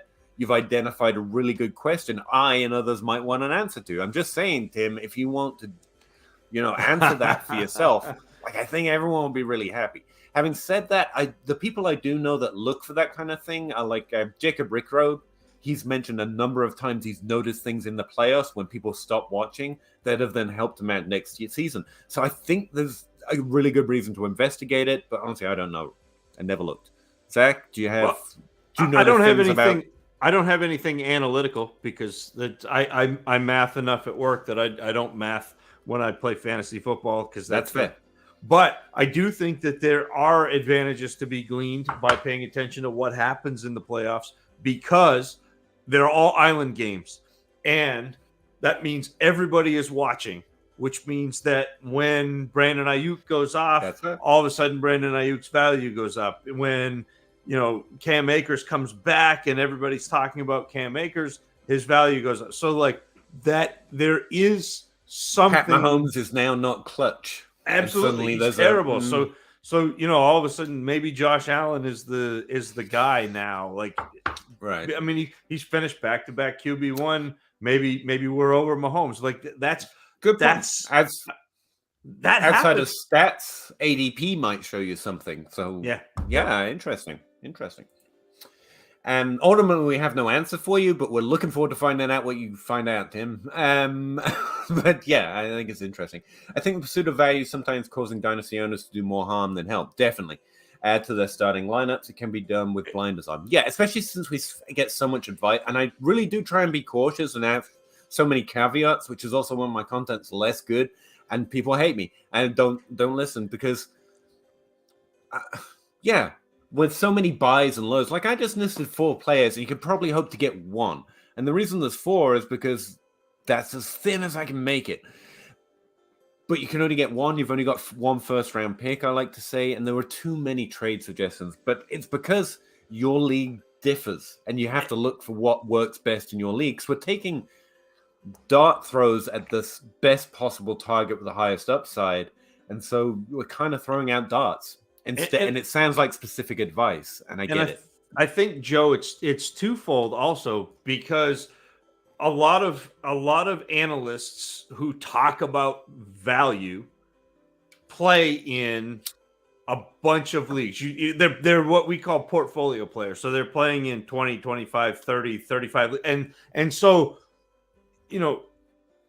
acquiring value over 30 teams is going to give you a better chance of being successful. When everything works at volume. Yeah, when you're in a league or you're in I only play in 6 leagues, and so when I'm telling you a player that I believe in, I have that player rostered, and so if my advice is bad, I sink, and so I try not to give bad advice because I don't like to lose.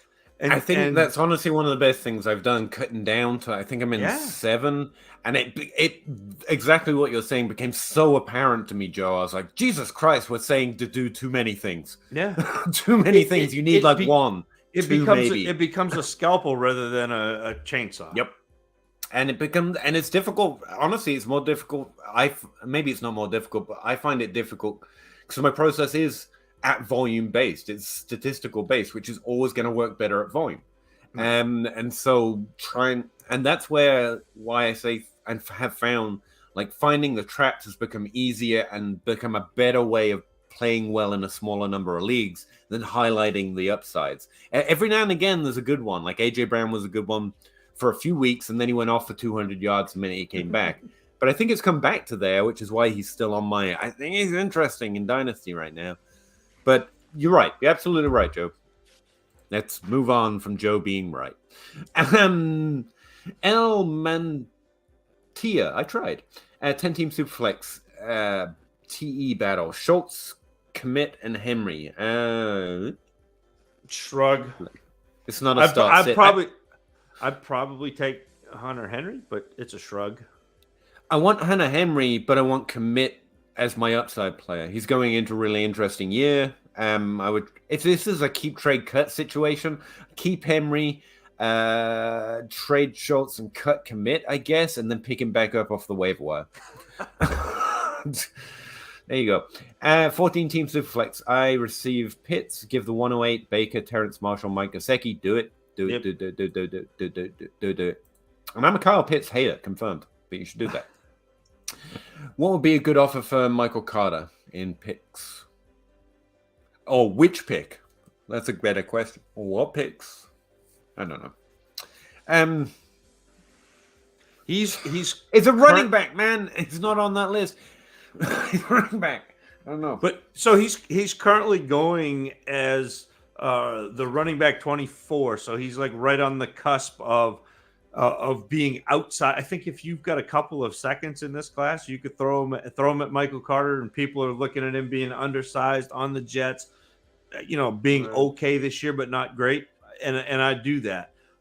If I was pressed, I might throw a back end first at him in this class. But I don't think you have to do that. This goes back to what Joe was talking about. I told over these type of questions so much more. It's the wrong time of year. It's the wrong type of player. But I do like Michael Carter. So thinking of only having one league and one second-round pick, I'm not trading my second-round pick for Michael Carter. That's not the guy that I want to go. I would add to that second-round pick and go get one of my guys because I've only got one of them. So Michael Carter isn't the main target. But and in that instance, I want Michael Carter in a trade, valued at a second-round pick. But Michael Carter isn't like the golden goose I'm chasing if I'm only chasing one thing, if that makes sense. Zach, am I making sense? So what I'm hearing is you're making that trade. Michael Carter's in the trade, but you say throw in Brandon Cooks. Yeah, I'm wanting AJ Brown. I'm wanting CeeDee Lamb if he's held at a discount, or Brandon Ayuk. I'm wanting ETN right now, but I like Michael Carter. If I can get him in that deal, valued as a second, I'm interested. But I don't want to give up the 1 second-round pick I have, imagining that I only have one, just for Michael Carter, because there are other players I kind of want to add at a higher rate, if you know what I mean, if I have a single league. Joe! Oh! Bob, I agree with Zach and Michael Carter. One of my biggest buys this offseason. See, that's the absolute opposite. Like, I'm interested, but I'm not buying big, and that's just disagreement. But I like Michael Carter fine. I'm not interested in top 24 running backs. I'm not trying to.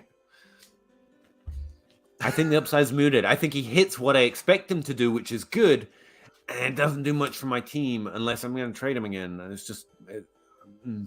But I think that he's being valued just barely as a top 24 running back, and I think he's probably got 6 or 8 spots of upward mobility on. Yeah, I just don't know what that does for me. I want to chase something that's actually going to affect my team or have a huge value swing. It's clearly I agree that the value's off, but I have one team and one league and one second-round pick. It ain't the upside I'm looking for, but it is upside. If that's what I can get, I do it. Gary Russell doing a startup already. Awesome. League in 22. Would like your opinion. Welcome to it. Better to do a rookie draft first than do the actual draft, or just do the startup auction and do a rookie draft next offseason? Interesting. Do you want to include the rookies in the startup or separate it out? So, my favorite thing to do, because I love to draft, is include the rookie picks in the startup. Not the rookie players. That's a good one. But the picks, and then you have your rookie draft. So that's what I would do is include the draft slots, so you can bid on the draft slots if it's an auction and do that, and then you have your rookie draft. Because if you're just having a rookie draft, how do you determine the draft order? It's really tough coming into a league, determining draft order.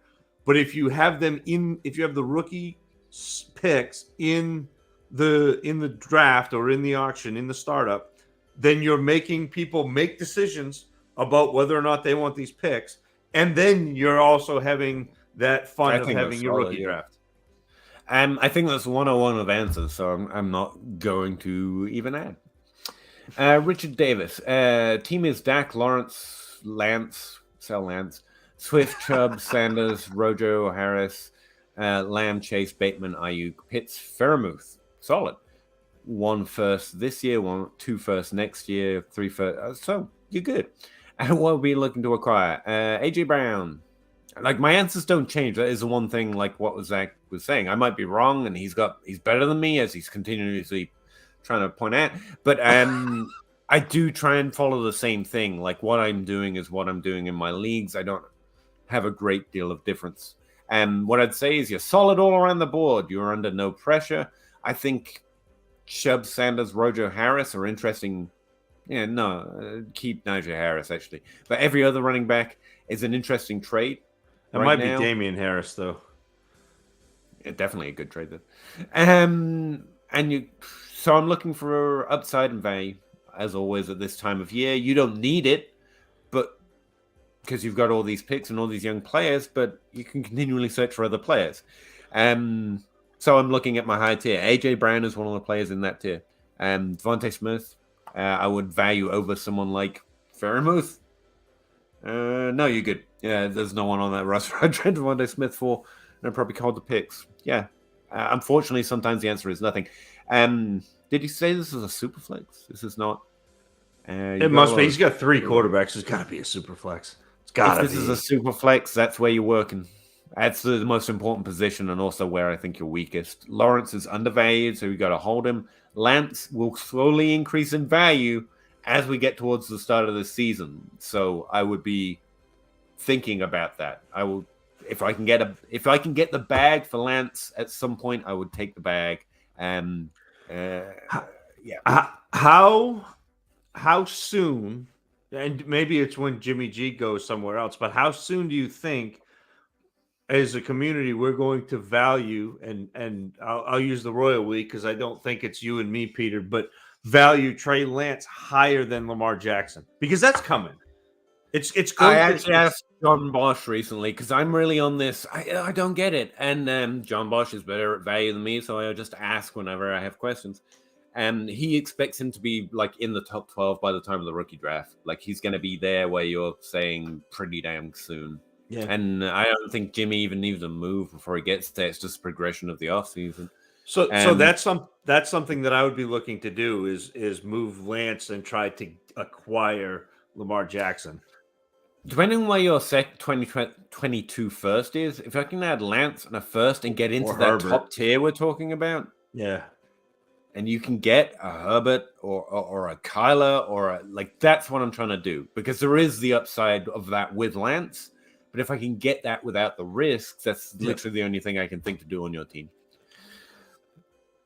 Any hopes for Kenny Golladay with a new coach? What would you be looking to get a return at this point? I don't have a lot of hope personally, but I would love to see it. Yeah. Don't sell yet. I'd be like, don't sell yet. Just wait for positive news. Yeah. Wait for a new coach or the draft to go by. I mean, there's no one else on the roster. They got Dayball and Joe Shane as the new GM. Like they're moving theoretically in a positive direction, but wait till something positive comes out about Golladay before we. What am I trying to get? What am I waiting for? I want one of those pick your poison picks in this year's class or a 2023 first, which you're never going to get right now. But you might get somewhere between here and the rookie draft, like the 110, the 111, the 202, which is low, but it's all kind of a mesh in that corner there. So it's actually pretty similar value. And that might be a way to move Kenny Golladay. I would say that might be the way is to try to go after those early seconds because there is some psychological hang up on a first. You see a first round pick and that's a first round pick, but this is just the second. I could do that. And so and because it's such a flat class, because that 210 to 204 is pretty similar. That may be the way to get out from underneath Golladay and still get a pick that you like. Running out of time here, guys, so I'm going to try and speed it up here. Michael wants to know how he did with the CD Lamb trade. The 104, a second-round pick, and a 23 second. I think that's low. CD Lamb. I think that's quite too low. Yeah, sorry, Mike. Easy on the golf, never. Jacob Bluestein, what are you doing with Gabe Davis? If I can get a second-round pick for him, especially if it's a 2023 second-round pick, I would happily take it.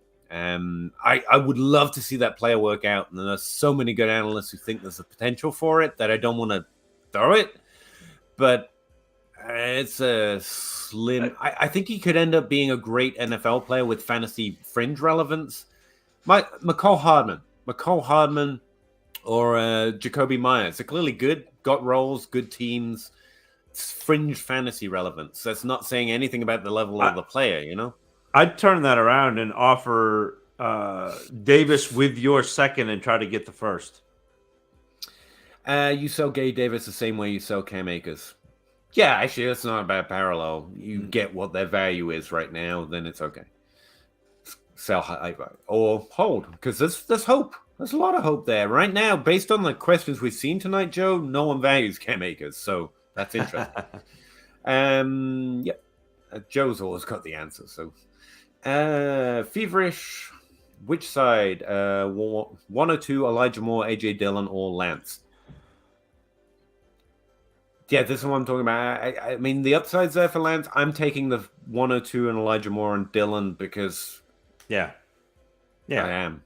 I think I'm just going to be bearish while the community is bullish. It's literally just a Zag thing. 10-team Superflex. Second or Trask? I don't care. Second. Yeah, probably more value to more people. Yeah.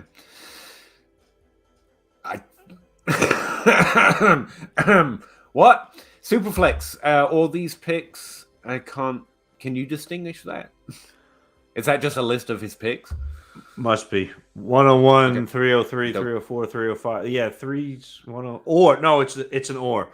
101, 303, 304, 305, 310, or 104, 205, a 24 second, and a 24 third. So the first set of this year's picks, I will take the first and the second of the first and 3/3, 4/3. So yeah, the first and the second, I think. But, that's gross. Yeah, it's gross. Patrick, what are you doing? Well, he's being a degenerate. Give him a break. That's fair. What that's we fair. do. 110, 210, and Ramondre for Dalvin Cook. I take Dalvin. Yeah, I'll probably take Cook. Yeah. Yeah. Yeah, I'm not trading for running backs, but yeah, that's a good trade. How do you get the Fantasy Dynasty podcast YouTube space? How do you get into? Whew.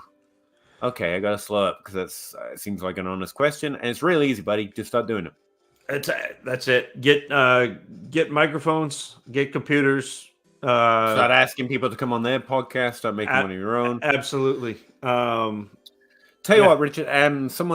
Scott Fish was talking about exactly that. Just start doing it. And someone shared it and said, hit me up. And I'll say the same thing to you. I put a tweet out there. If you want to talk to someone, I'll find a Tuesday. I normally record on Tuesdays. I'll talk to you. Come on the crossroads. Just hit me up. That was literally how... Get a microphone. We'll talk. That was literally how it was 7 or 8 years ago now. Kyle and I were in a mock draft for the Dynasty Nerds. John Bosch happened to be in there. And we were in the DM. And we were like, hey, Kyle and I are thinking about starting a podcast. And Bosch was like, you should, because I want more content. And so then he and Rich Dotson were like, well, this is what you need. And this is where you should host it. And this is what you should do. And boom. Good point. Practical application. What do you need? You need to download Audacity. It's a free program. Just download it. You can record together. You put the audio files together. I learned how to do that audio editing in like 10 minutes. I mean, it takes a long time and there's a lot to learn, but honestly, it's not hard to put together in Audacity 2 different audio tracks. Both need microphones. Buy what's ever in your budget. Don't get too fancy with it. I have a Blue Snowball. It's really reasonably priced. Yeah. And it works great. Pop filters and all that stuff can come later. I still have to add a lot of that stuff, but whatever's in your budget, honestly, it's like what they say about YouTube. I mean, your quality is going to suck. May as well suck at the beginning. Just make it, and then you'll improve as you go. So don't worry too much about that. And then you're going to have to some way talk to each other and record. Now, you can work that out a bunch of different ways. Like your structure of your podcast could be they record about a player and then you talk about the player and you put them together separately. If you want more of a conversation, StreamYard, there is a free account. You can stream straight to your YouTube and you can set it to private. And then you just download that video from your YouTube, which is, if you watch YouTube, you have a YouTube account. You don't need a special account to have your own videos on there. It uploads for free. Download it, Audacity, and a video program. You can literally watch it's just a video program, but I use it. It's called VCL, and it's a little setting in there. If you have any difficulty with it, you can't Google it, hit me up, I'll tell you. You can strip a video of its audio, and that's honestly how I got a lot of my first audio, just stripping it from a live YouTube video that I made and set to private on my account. Then play with it on Audacity. You can do some things to reduce noise, just in case you've got some faults. And you've got a podcast. The next thing is putting it out there, right? Honestly, I rely on Scott Fish for that. I'm on his website. But again, hit up people in their DMs, ask on Twitter. We use I learned most of my shit on Libsyn. Yeah. I learned most of my shit on Google. The answers really are there if you just type in the question. And again, if you have any problems or one of those things doesn't make sense or I said it too quickly, at me. Right? Yeah, I was saying, my DMs. This community is the best for that. We will just tell you. Get on Twitter. Honestly. Get on Twitter and ask, because you will get 500 responses and they'll be helpful. It's fantastic. And you don't even have to just blast it out there. If you have a podcast that you respect or an analyst you respect, just at them. Most of them, unless they don't see it, they're just we're really good that way. Like that. How Zach just explained how he started. Same thing. Just someone who is big in the community. I just said, do it. Here's the first step. Here's the help. And yeah, that's pretty amazing. Anyway, I'm trying to get Zach to bed. But yeah, seriously, just ask us anytime or maybe earlier in the stream or add us on Twitter, and I'll be happy to go into more detail with what I know. And I know only so much, but keep asking and make it. Patrick, can you give me quick thoughts on these guys in terms of what you think of them in terms of, for Lamb, essentially? Lamb, Pittman, what do I think of them quickly? Lamb, undervalued top 12 wide receiver. Pittman, well-valued top 24 wide receiver. Amon-Ra, same thing as Pittman, top 24 wide receiver. I'm not sure if he's under or overvalued. He's probably well valued. Elijah Moore, undervalued top 24 wide receiver. Claypool, overvalued top 32 wide receiver. He's got top 24 upside.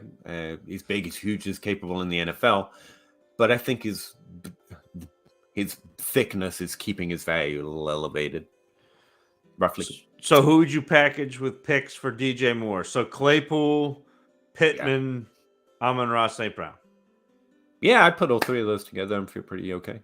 I mean, I don't know if I'd put all three of them for DJ Moore, but yeah, like those are the players that I would be willing to interested in trading. Yeah, Amon-Ra St. Brown is such a weird, like he's in a position where he could end up being Jarvis Landry. Yeah, it's just so weird. Like it's right. But yeah, he's one of those cusp players. It's how does the guy in your league feel is honestly deciding that. 2 QB Superflex, Mahomes 4, Jonathan Taylor, Kamara on the 103. Mahomes, but that's interesting. Getting JT is real interesting as well as also Burrow and Herbert. So I might take the JT side. Just because you've got Burrow and Herbert and you're already good. Yeah, you could really. I mean, like if you roll in there with 2 top 5 quarterbacks plus Taylor, Kamara, and Swift, you're doing okay. I mean, you could get funky with it. I'll take Mahomes and then I'll take Burrow and Herbert and go get Harris and someone else. But I mean, you're just switching like for like. So right. Yeah, I'd probably just take JT if my quarterbacks are that good. That's fair. The person that had Brady and Big Ben as quarterbacks. Ooh, rough. So he's done now. I guess. Yeah, Superflex. It was Damien Harris, not Najee Harris. What positions do you prioritize when you're trying to be a contender? I'm always trying to be a contender. It's more about how's the best way of building my team up to increase my chances of being there by next season. It's all about your roster. Zach, you got a better? No, it's all running backs are always the last piece that I put in. That's a fair way of ordering it. At no specific order. If you pick up Najee Harris for nothing, that's fine. But you don't prioritize them until last. I think that's a good way of saying it. Could you explain a bit more about your evaluation of Drake London? Talking to you. Oh no, I think he's talking video, about that's you. About it. I'm not. That's the thing. I like his production fine. Players are hard to separate out in this class. That's what's leading to this is a bad class narrative. I like a lot of aspects of London's profile, but he's coming from a conference that's drafted at a lower rate. And the players that I put him in a tier with because of that either did better or the same within the years that he played over 6 games. And that's really where my ranking comes from. I like it. He's got 2 years above the age curve. I think he did very solid. And the draft will sort him out. You know, it's not a shoot 'em all, let God sort him out kind of a deal. But it's kind of a wait and see in the draft will sort some of this out for me. Yeah. I tried to break his profile down specifically as much as I could in that video, but I've been answering this question a lot. And the best way I can answer it is look at the tier. That's just one big solid rank. And that moves him well pretty much within standard. I think I'm just higher on some other players, and draft capital will decide if I can stay higher on them or not. Red flags? No, there are no red flags. That's the question you asked. I don't see any traps, and that's the thing with that tier. Outside of draft capital concerns, I don't see any real flags to separate them out into a lower tier. So I think that's all. Are you saying that Drake London can't separate? Because I see that too, Peter. That's fair. Peter's video explaining his rankings. Yeah, I think he's. Thank you, Joe, for pumping me there. I think he's referencing the video. I didn't do a good enough job explaining. If you kept going, she like said that too. She's like, "It's on your channel," and she's like, "Oh, never mind." No problem. And yeah, I think part of the difficulty I have making these videos, and it's not an uncommon question with Drake London, is I separate out into tiers, and I'm really looking for traps rather than high notes, red flags rather than, and it's a weird process because you listen to Zach or most other analysts I find, and they're all about this means this player has exceptional talent. I long ago accepted I probably don't know what exceptional players do. I know how they compare to players that turn out to be exceptional, and that's a solid tier of compare relatively similar to players that turn out to be exceptional. And there's no red flags apart from draft capital. It's really funny to me, Peter, though, because we approach the process from such different angles, but then we're kind of each other's checks and balances. Never. So it's fine. Like it's fine because like I like once I do my film work, I go back and like look at what you've done and listen to your assessment of the numbers, and oftentimes I'll be like, oh, I really missed that, or I'll be like, yeah, this is the story that I'm telling, and this is this is what we're meshing. We got we got a full it's just like a novella. Some of it goes back to what Joe was saying. There's too much definitely do this. For me, advice that we give, where if you're playing at volume, it makes sense. And it's more about I'm looking to let other people make mistakes. Every now and again, I'll notice something which is, I want to go hard in the paint. This player is better than where he's being ranked. Here's why. But it's relatively rare. Last year, it was Deebo Samuels. I missed on being hard in the paint for Cooper Kupp. Just it wasn't hard enough. That was all you. But it was also Juju Smith-Schuster. The same process got me a great hit and a great miss. And I'm still on Juju.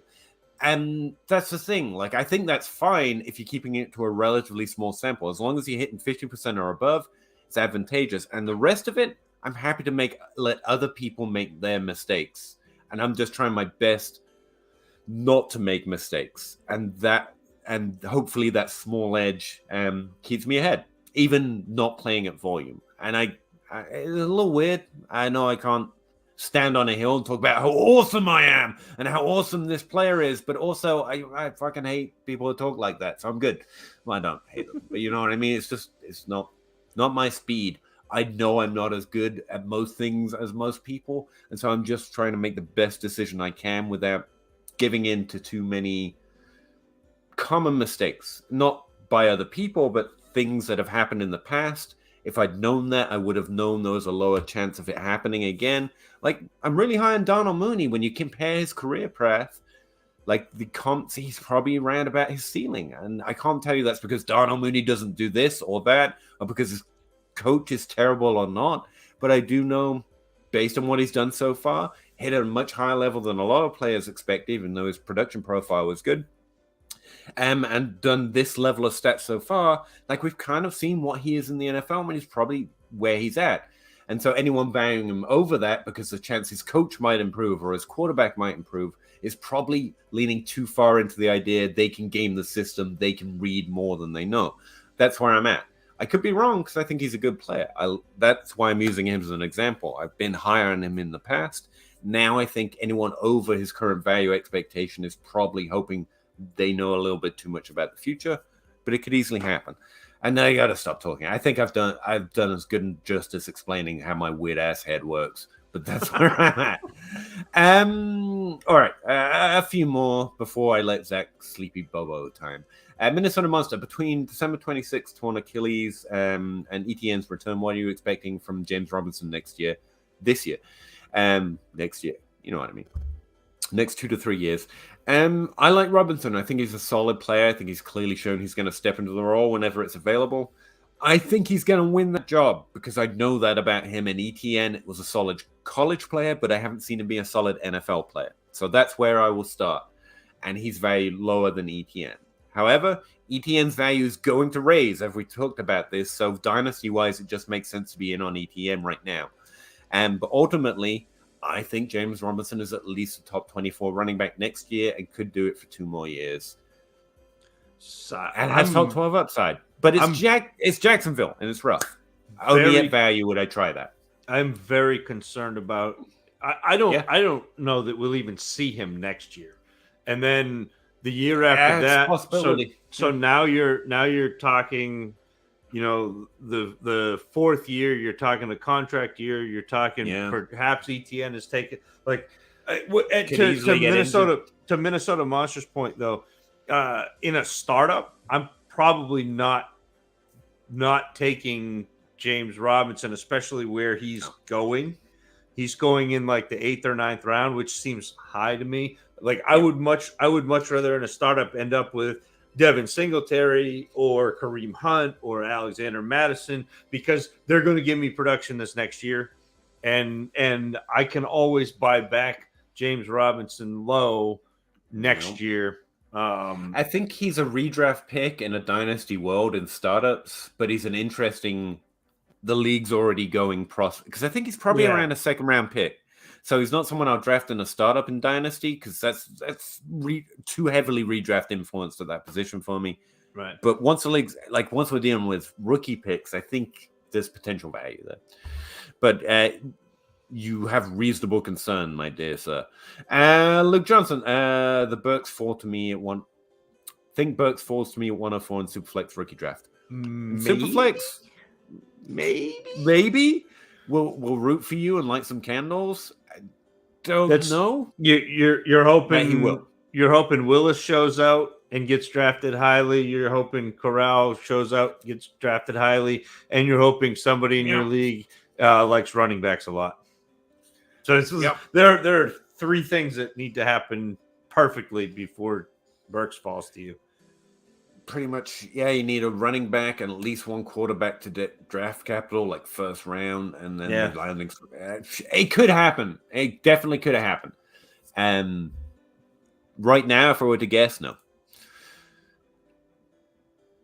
And I hope it was, man. Sometimes I feel like I'm just babbling, but it is honest babble.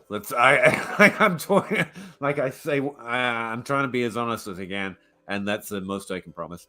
But yeah, I appreciate you all, and appreciate you all understanding me trying to get Zach out of here before 1 a.m. Because, he's honestly sat with us for free and taking time out of his own busy schedule when he doesn't sleep much as an engineer himself, and he's got a family. And Peter, I enjoy talking to you. You know that, and that's a lie. You've been explaining that's a lie all night. You've been owning me. I enjoy talking to you. I absolutely love you. You're one of my favorite people in the entire community, and you've got a great chat as well. Like I know this is fun. I actually have this deep suspicion. This is why I'm not going to make it in the industry because everyone hates Twitter because it's so toxic. But everyone's so nice to me there, and everyone says the same thing about YouTube, and everyone is so nice. I feel like I'm living in Bizarro land. Everyone knows he's not worth trolling. I don't know. Like, it's fine. Just let him have just ignore. Like, even the trolls. But I really appreciate you guys and you, Zach, and hopefully Russ can come back. Well, he will at some point, but I hope he's feeling better by next week, whether he does or he doesn't. And Joe. Appreciate you. And really appreciate it. Let me know if the background music is working. Too distracting. I played a few different tracks. If you had a favorite, it doesn't matter. But it's a new thing. It's a new little toy I get to click on over here. And I am a little OCD, I guess. So yeah, background music. Thank you, StreamYard. And thanks to everyone else. And we're gonna try and get out of here if I can find the dang button. Look over there. Where?